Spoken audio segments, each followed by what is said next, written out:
وَلَقَدْ زَرَعْنَا لِجَهَنَّمَ كَثِيرًا مِنَ الْجِنِّ وَالْإِنسِ لَهُمْ قُلُوبٌ لَا يَفْقَهُونَ بِهَا وَلَهُمْ أَعْيُنٌ لَا يُبْصِرُونَ بِهَا وَلَهُمْ آذَانٌ لَا يَسْمَعُونَ بِهَا أولئك كالأنعام بل هم أضل أولئك هم الغافلون। এই আয়াতের শেষে আল্লাহ নিজে বলতেছেন ওরা হেমার মার্কা মুসলমান, ওরা গাধা মার্কা মুসলমান, গরু মার্কা মুসলমান।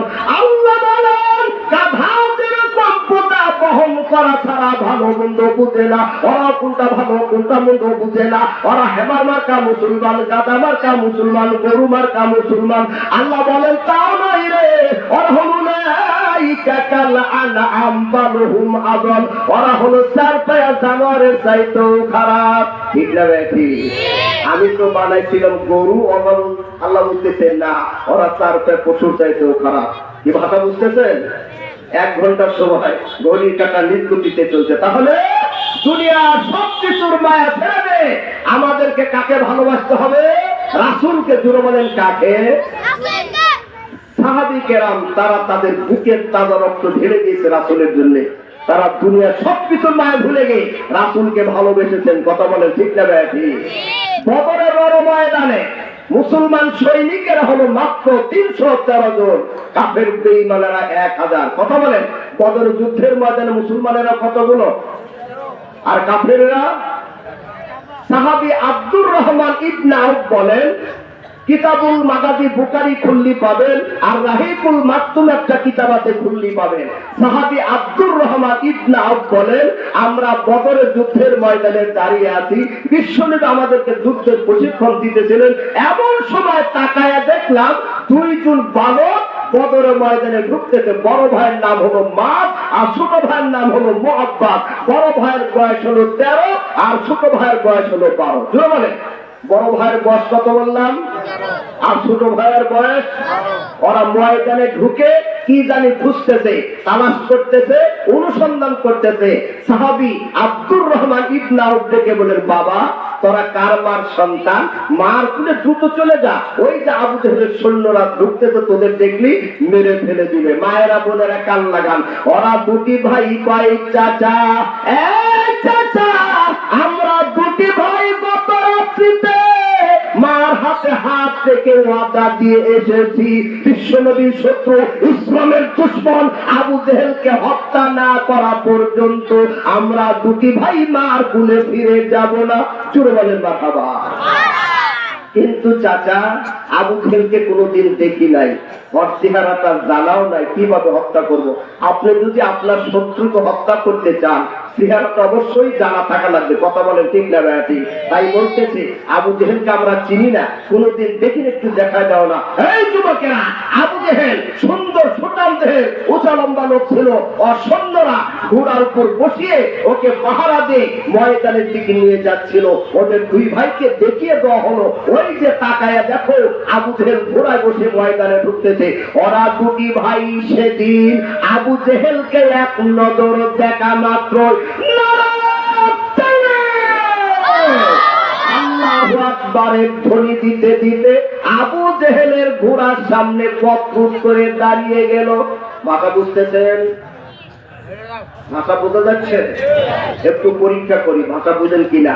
আচ্ছা, আবু জেহেলের পথরূপ করে ওরা 2 ভাই দাঁড়িয়ে গেল। আবু জেহেলকে সামনে দিতে দিচ্ছে না। এই দৃশ্য আবু জেহেলের পুত্র ইকরামা দেখে দৌড়িয়ে দ্রুত তাড়াতাড়ি এসে শানিত ধারাল তরবারি বের করে এই বড় ভাই মাঝে ডান হাতের কবজির মধ্যে একটা কূপ মেরে হাতটা চামড়ার সঙ্গে ঝুলিয়ে দিল। হাতটা চামড়ার সঙ্গে ঝুলতেছে, অসুবিধা হইতেছে, সমস্যা দেখা দিল। হাতটা এবার পার নিচে ফেলে এই ডান পায়ের নিচে ফেলে বাম হাত এই জায়গায় লাগাইয়া এক টান মেরে হাতটা ছিঁড়ে ফেলে দিল। চলুন মারহাবা। প্রিয় তাওহীদি জনতা, আজকে আজকে 13 বছরের বালক বদরের ময়দানে রাসূলের জন্য নিজের জীবন দিতে গিয়ে ডান হাতখানা এক টান মেরে ছিঁড়ে ফেলে দিল।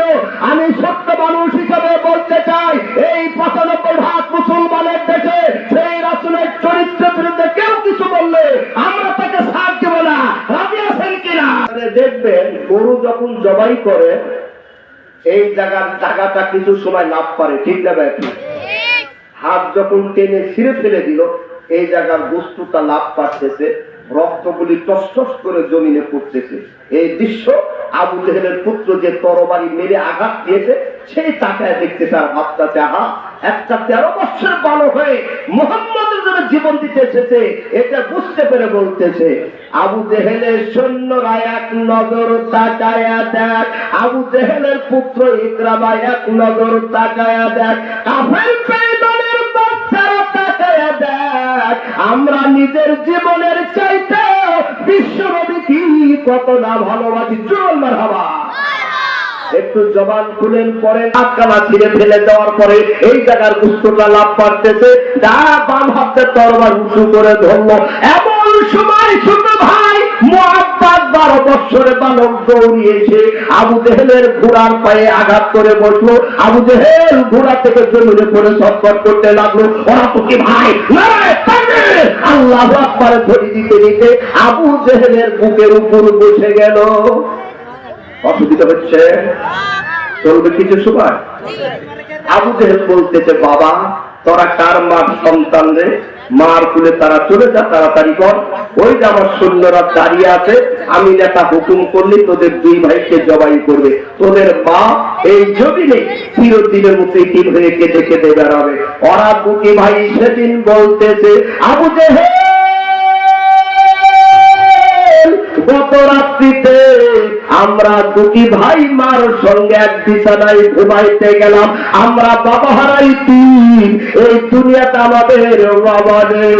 গত রাত্রিতে মার সঙ্গে এক বিছানায় ঘুমাইতে গেলাম, এক বিছানায় শুইতে গেলাম। মা আমাদের 2 ভাইকে বুকে জড়াইয়া 2 গালে চুমা খায়া বলতেছিল, বাবারা আমার কুলে শুয়ে থাকবি, সকাল হলেই বদরের রণময়দানে আবু জেহেল দল লইয়া ঢুকবে, আমার ইতিম নবী করা বিদায়ী করে দিবে, আমার ইতিম নবীকে বিদায়ী করা হবে, আর তারা 2 ভাই আমার কুলে শুয়ে থাকবি। আমি মা সইতে পারবো না। এই যুদ্ধের পোশাক পরিধান করে দিলাম, তরবারি হাতে উঠায় দিলাম। ময়দানে নেমে পর আবু জেহেলের সৈন্যরা তোদের 2 ভাইকে যদি মেরে ফেলে দেয়, তোরা 2 ভাই সেদিন শহীদ হয়ে যাবি। বলেন শহীদ হবে কি হবে না?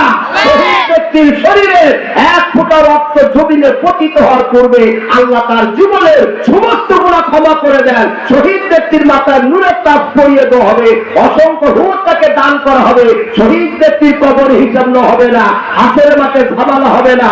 শহীদ ব্যক্তিকে হাসের মাঠে বলা হবে, তোমার আত্মীয়তার ভিতর থেকে 70 জন কিনে বিনে হিসেবে জান্নাতে চলে যাও। সুবহানাল্লাহ বলে। মাথা বুঝতেছেন? এই যে আবু জেহেল মার হাতে হাত থেকে ওয়াদা দিয়ে আসছি, তোকে হত্যা না করা পর্যন্ত মার কুলে যাব না। জোরে বলো মারহাবা। ওরা কি বলতেছে? আমাদের বাবা নেই দুনিয়াতে। ওদের কি নেই দুনিয়াতে?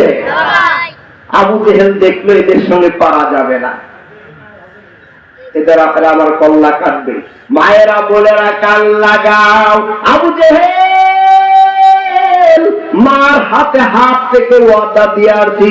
গত রাত্রিতে মা বলল, আবু জেহেলের সৈন্যরা তোদের 2 ভাইকে মেরে ফেলে দিলে, তোরা শহীদ হয়ে যাবি। কিয়ামতের কঠিন মুসিবতের দিনে তোরা যখন শহীদের লাইনে দাঁড়াবি, শহীদের সিরিয়ালে দাঁড়াবি কিয়ামতের মাঠে, ওই সময় রাসূল তোদের এক পাশে দাঁড়াইয়া মারহাবা দিয়ে জান্নাতে পৌঁছায়া দিবে।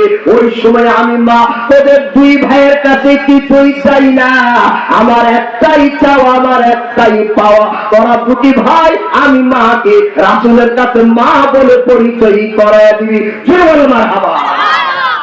এর নাম হলো মা। আবু জেহেল মার হাতে হাত থেকে ওয়াদা দিয়ে আসছি, তোকে হত্যা না করা পর্যন্ত মার তুলে যাব না। আবু জেহেল দেখলে এদের সঙ্গে পারা যাবে না, এরা মার সঙ্গে ওয়াদা দিয়েছে, ঠিক না নাকি? আবু জেহেল বলল কল্লাটা কাটবি লম্বা করে কেটে নিয়ে। আবু জেহেল বলল কল্লাটা কাটবি লম্বা করে কেটে নিয়ে যা। ও দুটি ভাই মাস মুআব্বাদ 13 বছর 12 বছরের বালক আবু জেহেলের বুকের উপর বসে গেছে, কল্লাটা কাটবে।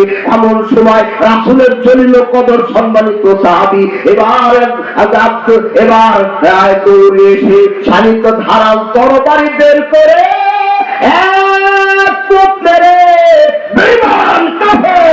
আবু জেহেলের কল্লাটা এক কোপ মেরে বডি থেকে মাটিতে নামায় দিল।